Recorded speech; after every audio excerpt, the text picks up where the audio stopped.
Before we get things going today, I'd like to mention something that I found that was pretty interesting that I figured would be worth sharing.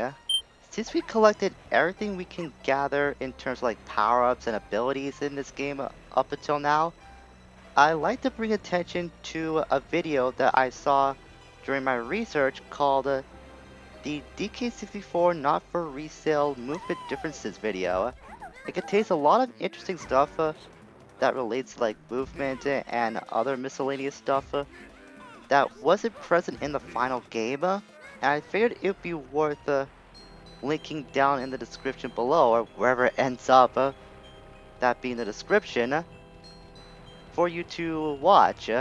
It's pretty interesting to see just how much was changed slash was left out between whatever that build was running on and the final build of this game.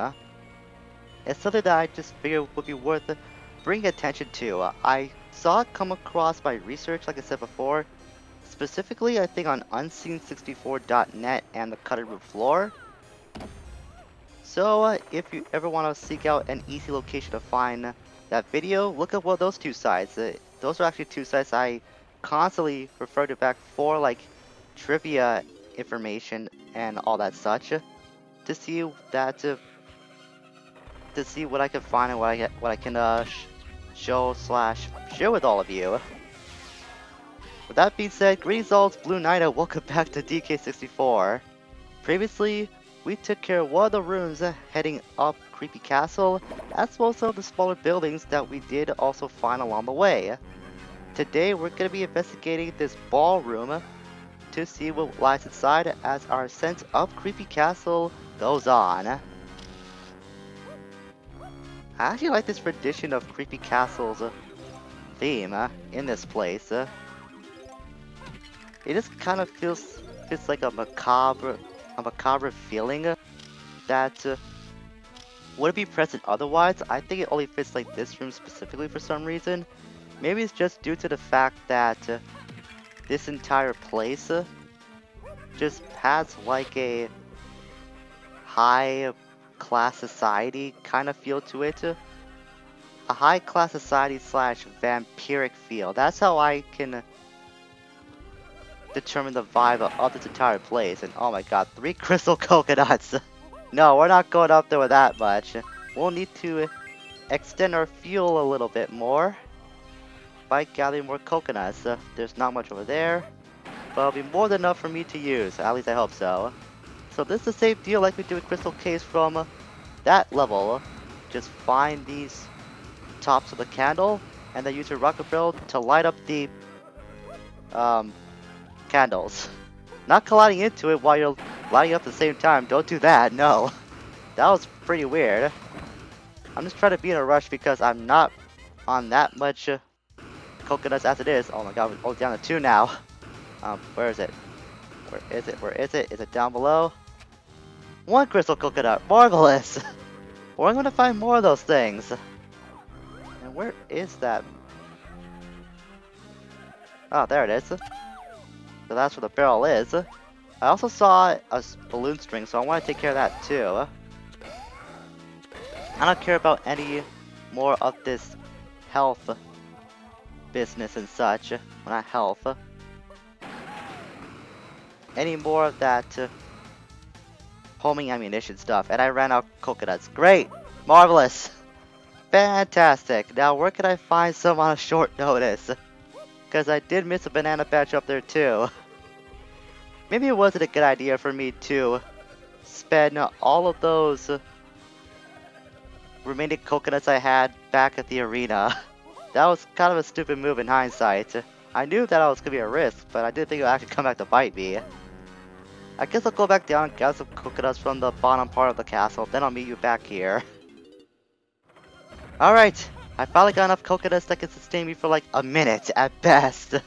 I gathered at least 11 of those things outside that I didn't collect before. Slash that was still available for me to find. So this should sustain me longer than like a few seconds at most. Wait.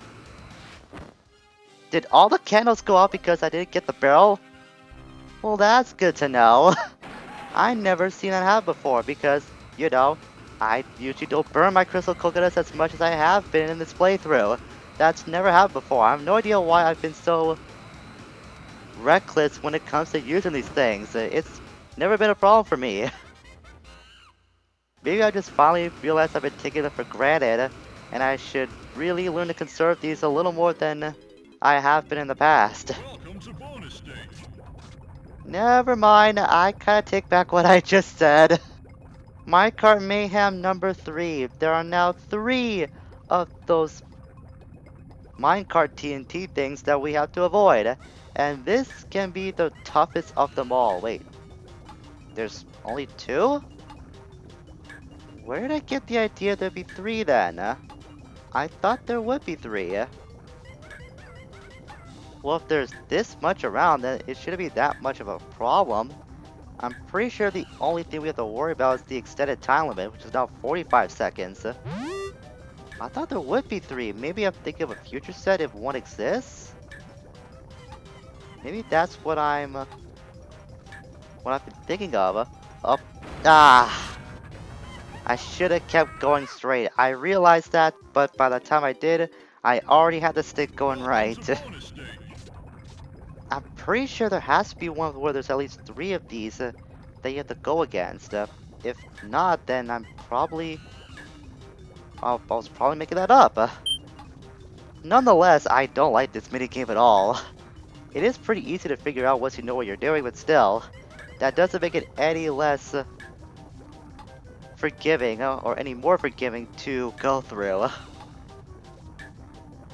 Was he like a specific route planned out? Oh, come on, that clipped me at the side, that shouldn't count. Should have sped up a little faster then. Once you have a specific route planned out for this game, then even like the harder sets won't be that difficult to you. Just gotta pay attention to where the TNT minecarts are gonna be at all times. That's basically the only thing I can tell you. He says as he runs headfirst into another minecart without even realizing it. I should really follow what I preach sometimes. Damn it! Once again, I realized my mistake, but by then it was way too late. I already put the input in, and I couldn't take it back. Another piece of advice I like to share. Whoa, did you see that? Those TNT barrels were freaking out for a moment there. I've never seen that happen before. Okay, I have no idea what happened. Maybe they're like swapping places or something. I don't know. As I was gonna say, another piece of advice I like to give you is, believe it or not, the pacing of how fast you're gonna go. I've tried going in my usual routes that I have gone through in the past, like very quickly, but that's always cost me because I would actually go ahead of the clock, and that would give more time for the TNT barrels to catch up to me.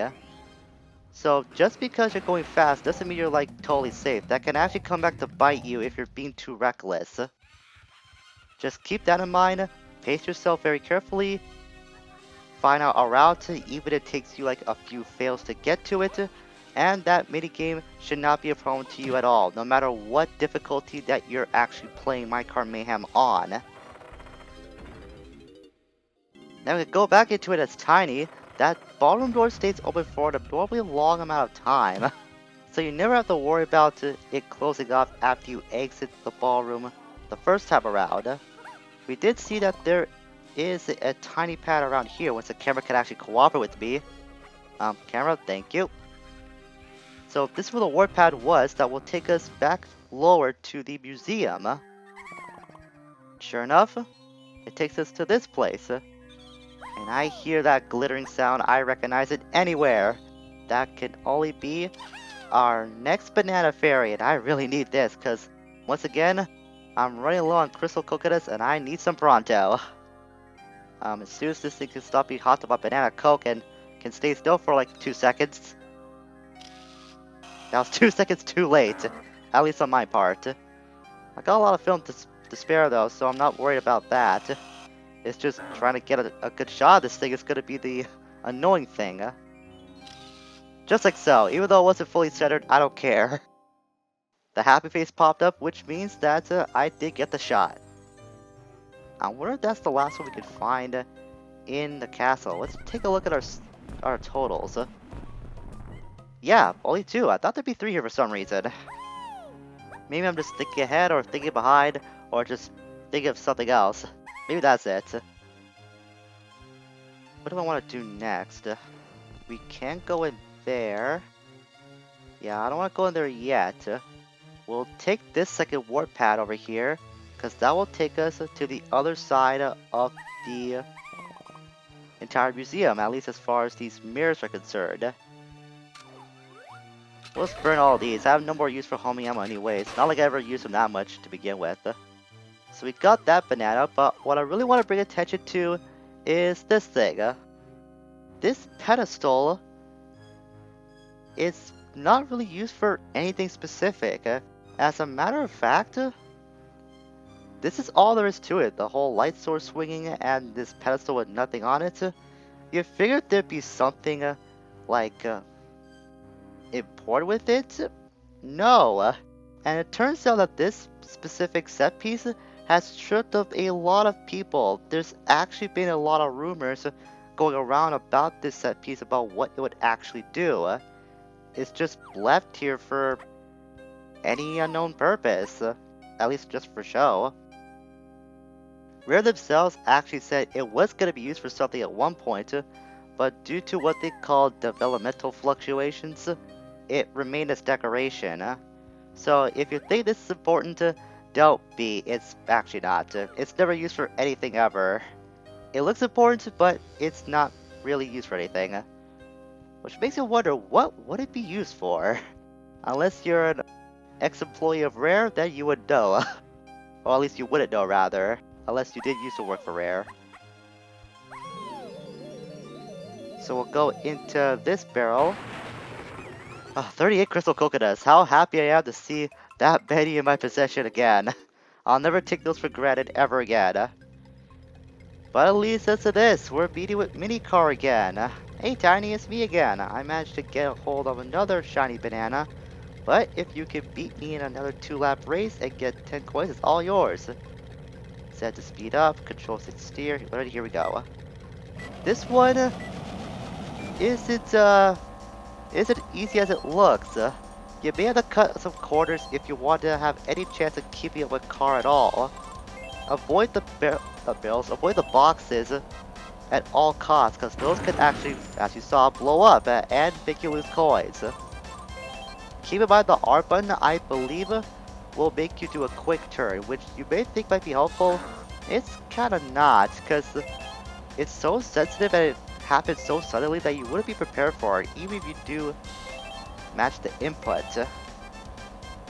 Unfortunately, there's no cheat or anything of the sort. Wait, is it not? Oh man, did this happen again? Alright, where is it? Yeah, it's right there. You have to intentionally pass that to make sure that you do miss out on it. I was trying to cut corners because going through the normal way is not going to be helpful at all.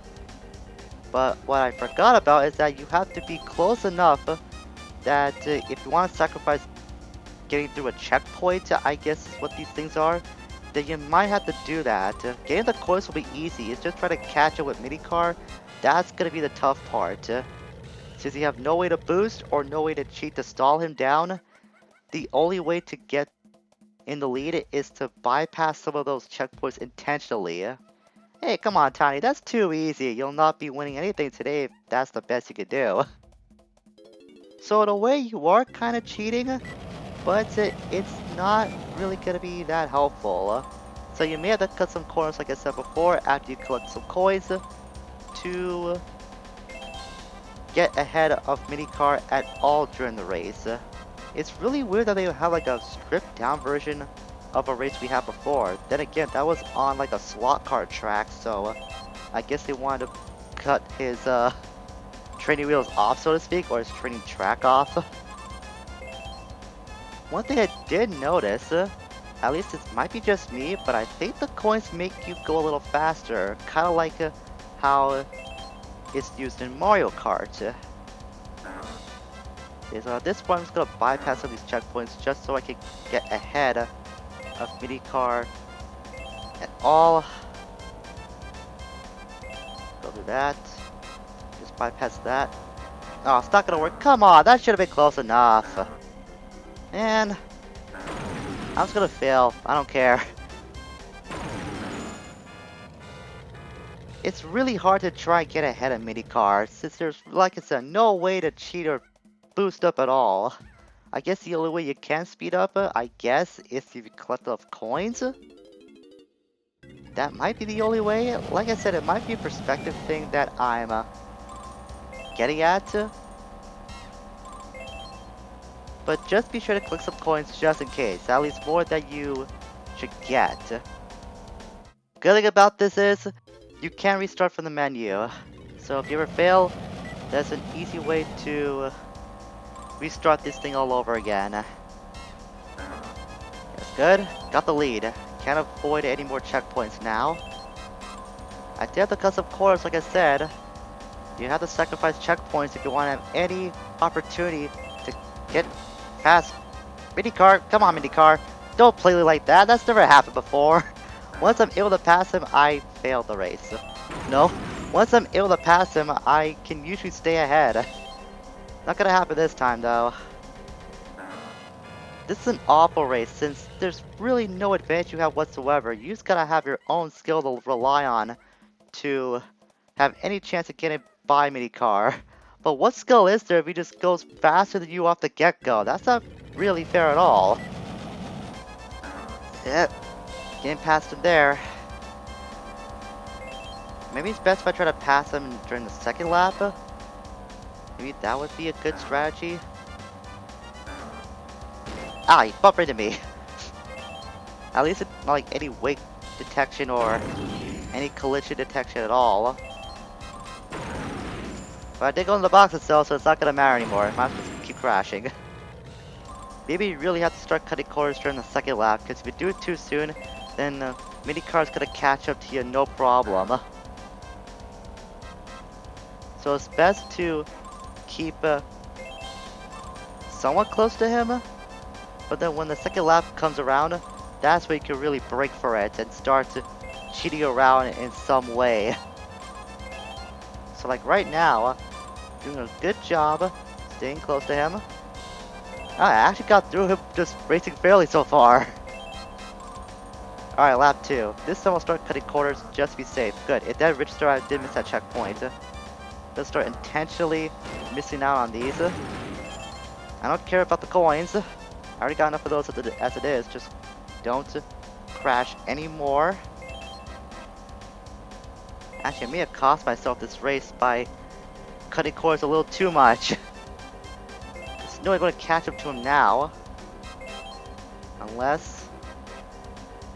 I tried to go inside, that didn't work. Might as well just restart. So maybe another point where you can catch up to minicar is when you two have to do those long turns. Since you can go on the inside of him, since he'll be taking a longer time going through those big hairpin turns like this one. That could be your chance to make up some ground, and if you're close enough to get the lead. Stop tailgating me. I'm not that kind of person. Besides, you're not a person either, you're a car.